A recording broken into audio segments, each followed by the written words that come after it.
Okay, we've done question 1, we've done question 2. Now I'm doing question 3. Tell me which question you want to see next. Do we just go to 4, 5, 6 up until 12, or should we jump to one specific question that you had problems when you were doing today in the exam? Let me know in the comments. But nevertheless, let's take a look at 3.1. Write down the radius of the third circle. Let's take a look at the information that we have. A circle with radius 6 centimeter is drawn. A second smaller circle is drawn through the center of the first circle and also touches the first circle internally as shown in the diagram. A third smaller circle is drawn through the center of the second circle and touches the second circle internally. The process of drawing circles continues and forms a geometric pattern. Okay, so that is what we have. They form a geometric pattern. Back to our equation. What does it say?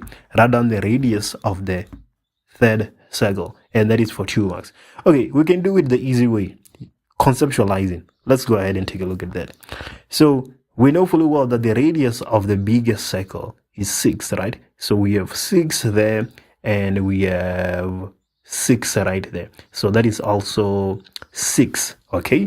And then let's take a look at the second smaller circle. The second smaller circle should therefore have a radius of 3, right? We're going to have 3 here, and then we're going to have 3 there.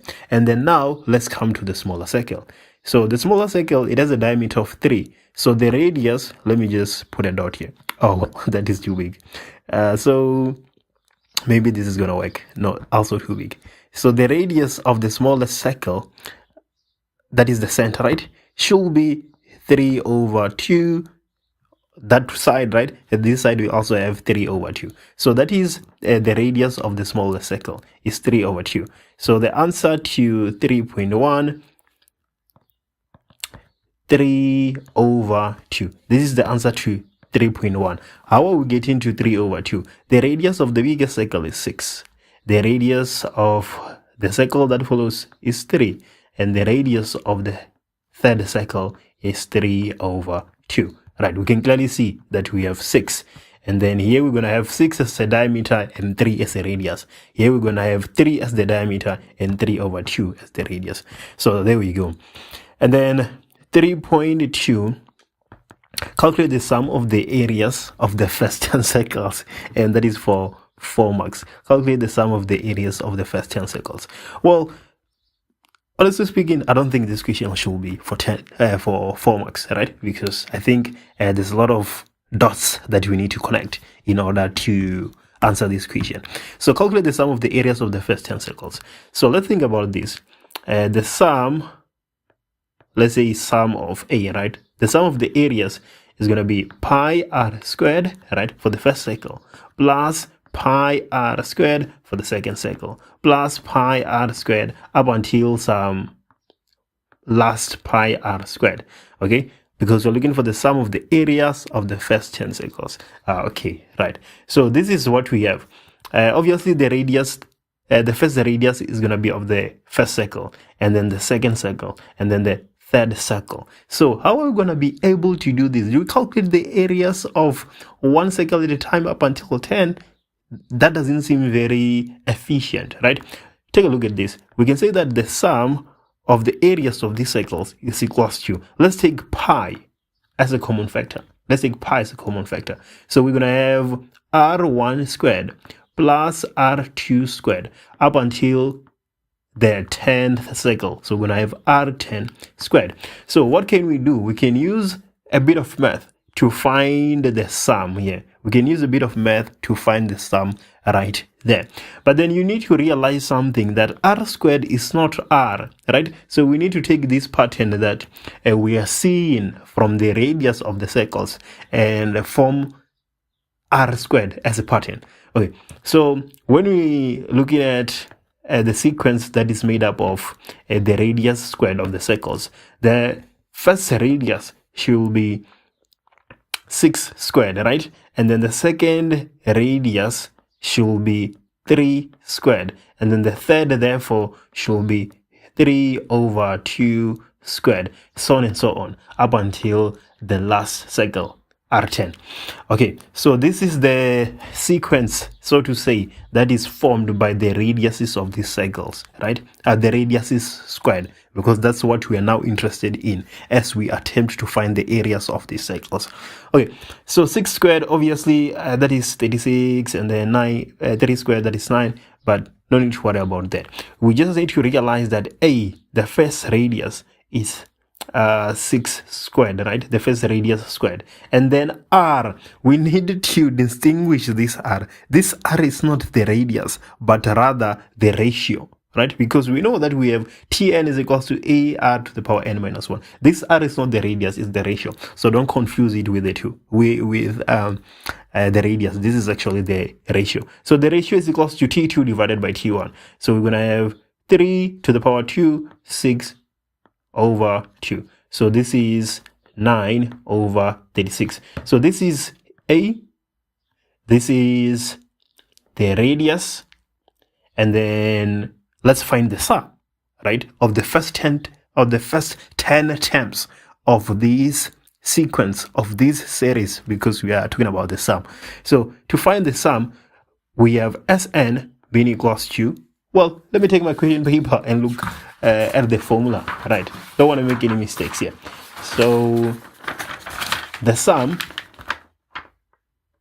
of some n terms in our formula sheet is given as A R to the n minus 1, everything divided by R minus 1. That's what we're given. So the sum of the first 10 terms, we're going to have A being equals to 6 to the power 2. So we have 6 to the power 2. And then we have R being 9 over 36. And then this is to the power 10. We subtract 1 and we divide everything by R minus 1. So that is 10 minus 1. So I just need to put that in my calculator. So 6 squared multiplied by, well, 6 squared, that's 36, multiplied by 9 over 36, everything to the power 10, minus 1 divided by 10 minus 1. I'm getting, let me just verify that I'm doing the right thing. So the first term is 36, okay, and then that is followed by, okay, yeah, I have R minus 1. I substituted 10 there, which is wrong, right? It's not n minus 1, but R minus 1. I was getting a negative number, so I was getting surprised. So R is 9 over 36, and then we subtract 1, okay, and then the answer is 47.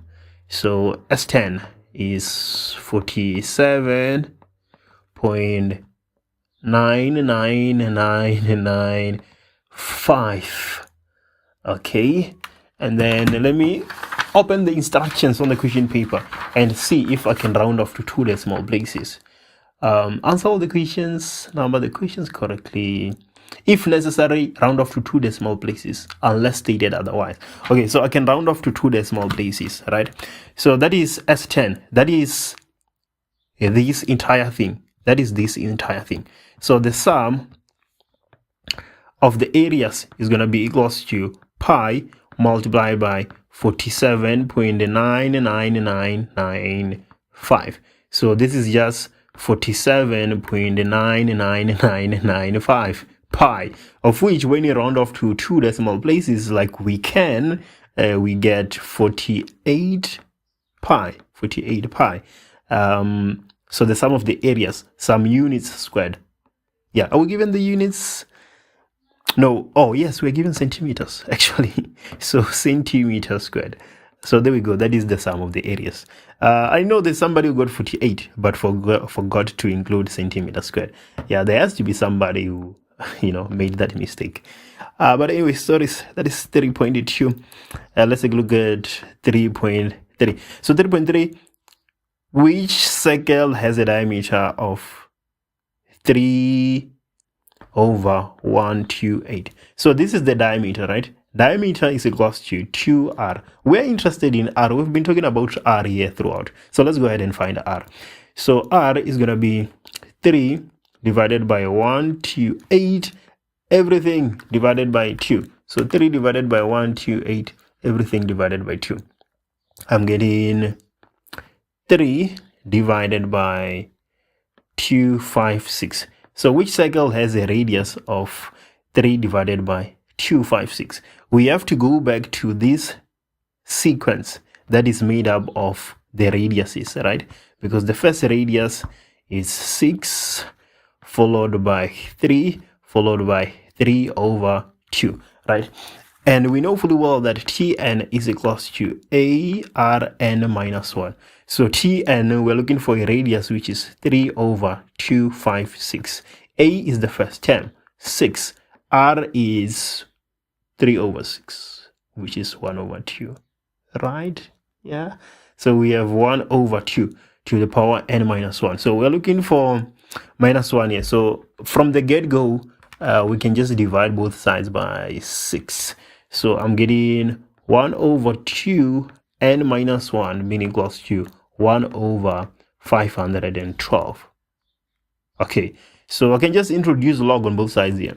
I get n minus 1 log of a half being equals to log of 1 over 512.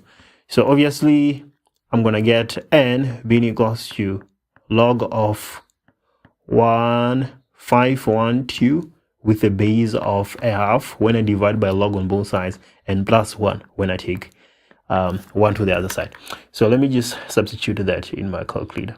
Where is log here where I can write a base?